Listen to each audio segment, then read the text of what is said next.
ಒಂದೊಂದೇ ಒಂದು ಇಲ್ಲಿ ಬಿದ್ದಿದೆ, ಇನ್ನೊಂದು ಅಲ್ಲೆಲ್ಲೋ ಬಿದ್ದಿದೆ, ಇನ್ನೊಂದು ಮತ್ತೊಂದೆಲ್ಲೋ ಬಿದ್ದಿದೆ. ಇದನ್ನು ಅಪಶ್ಯತಾಂ ಇಬ್ಬರು ನೋಡಿದರು.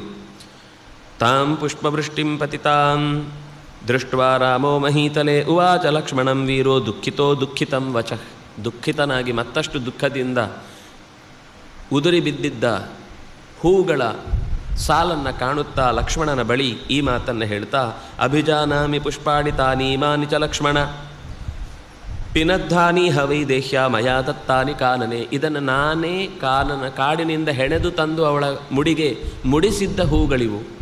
ನನಗಿದರ ಬಗ್ಗೆ ಸ್ಪಷ್ಟವಾಗುತ್ತಿದ್ದು, ಇದು ಎಲ್ಲಿಂದ ಸಿಕ್ಕಿತ್ತು ಈ ಹೂ, ಇಂಥ ಬಣ್ಣದ ಹೂ, ಇಂಥ ಪರಿಮಳದ ಹೂ, ಇಂಥ ಆಕೃತಿಯ ಹೂ, ಇದು ನನಗೆ ಗೊತ್ತಿದ್ದು ನಾನು ಬೇಕು ಅಂತ ಅವಳು ಇಷ್ಟಪಡ್ತಾಳೆ ಅಂತ ನಾನೇ ಕಾನನದಿಂದ ಪಿನದ್ಧಾನಿ ಅವಳಿಗೆ ಮುಡಿಸಿದ್ದು ನಾನೇ ಅವಳಿಗೆ ಕಟ್ಟಿ ತಲೆಗೆ ಮುಡಿಸಿದ್ದು.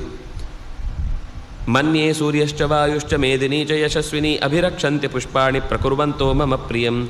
ಹಾಗಿದ್ದರಿಂದ ನನಗೆ ಖಂಡಿತ ಒಂದು ಭರವಸೆ ಏನು ಅಂತಂದರೆ, ಅಭಿರಕ್ಷಂತೆ ಪುಷ್ಪಾಣಿ, ಈ ಪುಷ್ಪಗಳನ್ನು ಇಲ್ಲಿಯ ತನಕ ಇವುಗಳು ಹೀಗೇ ಇರುವಂತೆ ಮಾಡಿದ್ದು ಇದೇ ಆಗಸದಲ್ಲಿರುವಂತಹ ಸೂರ್ಯ, ವಾಯು, ಈ ಗಾಳಿ ಬೀಸಿ ಅದರ ಪರಿಮಳವನ್ನು ನಮ್ಮತ್ತ ಬರುವಂತೆ ಮಾಡಿ ಆಗದಿಂದಲೂ ನಾವು ಗಮನಿಸಲಿಲ್ಲ ಅಂತ ಬಿಟ್ಟರೆ ಇದೆಲ್ಲ ಸೂಚನೆಗಳನ್ನು ಮೊದಲು ಮಾತಾಡಿದ್ದ.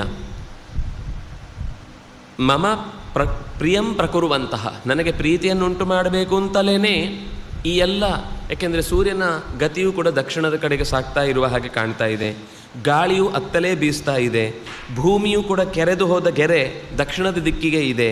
ಇದು ಎಲ್ಲವನ್ನು ನೋಡಿದರೆ ಪುಷ್ಪಗಳು ಜಾರಿ ಬಿದ್ದದ್ದು ಕೂಡ ಅತ್ತತ್ತಲೇ ಸಾಗುವಂತೆ ಕಾಣ್ತಾ ಇದೆ. ಯಾಕೆಂದರೆ ನಮ್ಮ ಆಶ್ರಮ ಈಚೆ ಇದೆ ಅಂದರೆ ಇನ್ನು ಆಚೆಗೆ ಸಾಗುವ ದಿಕ್ಕಾಗಿ ದಕ್ಷಿಣವನ್ನೇ ಯೋಚಿಸ್ತಾ ಇದೆ.